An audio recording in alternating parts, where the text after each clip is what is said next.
Ukraine war takes a toll on Russia. Ahead of Russian elections, the Kremlin cracks down as anti-war sentiment builds in response to the war's impact on the military, economy and society. Later this week, Russia will hold its presidential election, but no one is holding their breath about the outcome. Russia's war in Ukraine has accelerated the process of ruthless consolidation of power in the Kremlin. Vladimir Putin's regime, with a mixture of fear and confidence, is becoming more brazenly aggressive against any opposition ahead of the election, which will be held from March 15 to 17. The war's impact on Russia itself has been felt across the spectrum of Russian life. The war has affected the Russian military and economy, leading to fundamental changes in both. Perhaps less obvious, but no less significant, the war has also had an impact across Russian society.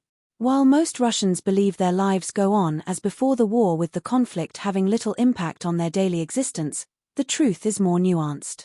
The war's impact on the military. The war's toll on Russia's military has been significant. By the end of 2023, estimates for Russian personnel killed ranged between 66,000 and 120,000.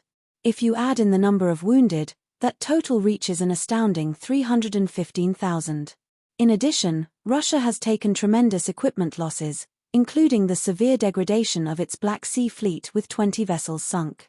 In total, Russia has lost around 8,800 armored vehicles since it invaded Ukraine on February 24, 2022. But, as striking as those numbers are, experts estimate Russia has enough resources to continue the war at the same intensity for the next 2 to 3 years, if not longer. By the end of 2023, estimates for Russian personnel killed ranged between 66,000 and 120,000. Russia has learned some harsh lessons from its failed initial onslaught and its forces' subsequent collapse in the face of Ukrainian counterattacks. The Russian command withstood the summer 2023 Ukrainian offensive largely because of its defensive preparations. The Russians built a series of formidable defensive lines across southern Ukraine, featuring deep minefields and extensive prepared trenches augmented with unmanned aerial vehicles. Turning to the offensive in the fall of 2023, Russia has developed infantry tactics that are allowing it to slowly gain territory, especially in the Donbass. Despite these developments, military experts at the United Kingdom's Royal United Services Institute have assessed that, while Russia is likely capable of continuing offensive action through the rest of 2024, it will begin to face significant limitations in the production of weapons and munitions in 2025 to 2026. Even with the import of ammunition from North Korea and other places, they assess Russia will still have a deficit in 2025. Thus, they argue, Russia would struggle to achieve its offensive aims and make further gains in 2025 and beyond if Ukraine's partners continue to provide sufficient ammunition and training support to the AFU, Armed Forces of Ukraine, to enable the blunting of Russian attacks in 2024. The war's impact on the economy. Russia's economy has also surprised many analysts by its strong performance thus far in the war. Putin spoke about this at his 2024 address to the Federal Assembly. Last year, Russia's economy grew faster than the world economy, and we outperformed not only the leading EU countries, but all G7 economies as well. Russia's GDP in 2023 grew at a rate of about 3.0% to 3.5%, higher than initially predicted by international experts.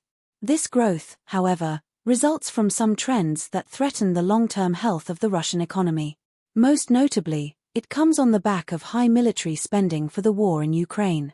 In fact, some argue that Russia has shifted its entire economy to war production. The economic shifts engendered by Western sanctions and required to sustain Russia's war effort portend significantly negative economic developments beginning perhaps as early as 2024. Some, including Russian Central Bank Governor Elvira Nabiullina, warn that Russia's economy risks overheating. Others believe Russia will not be able to sustain this growth and will begin to slow. The Economist Intelligence Unit forecasts a low-growth trajectory from 2024 on, while RAND analysts argue that the country could face a regression comparable with the era of stagnation of the late 1970s and 1980s. The underlying reasons for these assessments should worry the Kremlin. The shift to defense production has been marked by an increase in the government's role in the economy. This, combined with the mass emigration of younger Russians working in fields like IT, Some estimate 10% of the IT workforce, or 100,000 people, have departed Russia, is stifling innovation and economic modernization. Coupled with the lack of access to modern high-tech imports, the Russian economy may be demodernizing, or becoming more backward, a development that threatens any prospects for long-term growth. While none of this means an immediate economic disaster for Russia, the country is spending its future on the war against Ukraine. The long-term outlook for Russia's economy is not the only economic problem resulting from Russia's war. Putin's focus on military spending is taking a noticeable and significant toll on civilian life, especially infrastructure. This winter, heating infrastructure broke down across the country, with even pro-Kremlin newspapers reporting that over 70% of the nation's municipal infrastructure was decayed. Repairing these networks, as Putin pledged to do in his speech, will require the injection of more government spending into an already overheated economy. Popular response and repression.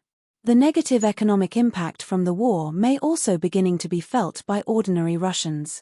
Russian pollster Russian Field asked 1,662 people in the beginning of February whether their family's standard of living had increased or decreased in the past 2 years, and 35% said it had decreased.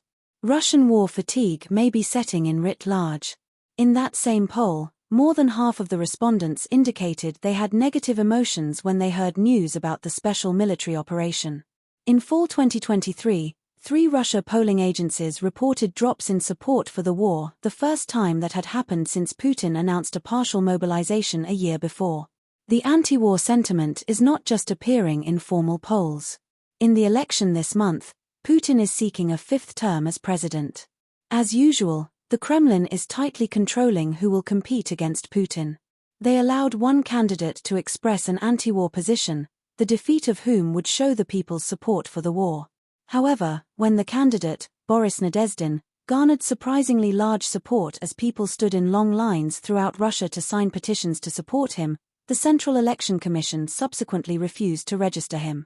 Similar sentiment was evident at the funeral for opposition leader Alexei Navalny when thousands chanted no to war.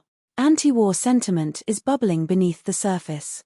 Retired FSB General Yevgeny Sevostyanov argues that while polls currently show the Russian people increasingly want peace, but only on Russian terms, that is, without returning any of the territory Russia has captured from Ukraine, this is just their initial bargaining position. He insists that the result of people standing in lines to support Nadezhdin is that now those people know they are not alone in their opposition to war. This should help them overcome the fear of the arbitrary power of authorities felt by almost half the people polled in January. The people are right to be afraid. The war has accelerated the Putin regime's use of repression and consolidation of power in the Kremlin. There were 19,850 detentions of people for anti-war actions in Russia between February 2022 and the end of January 2024. This can include actions as simple as standing with a blank piece of paper. It has also included a brutal crackdown on political opposition.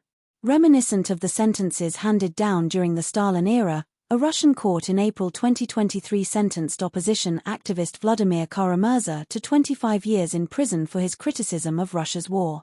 What it means. The war appears to have removed many limits on Putin's actions. This week's presidential election will amplify that. While earlier in his presidency Putin maintained the veneer of managed democracy or Russian-style sovereign democracy by allowing staged and controlled opposition, the Kremlin is now tightening state control over almost all forms of expression. This is reflected in an apparent increase of the security forces' influence in Russia's ruling circles.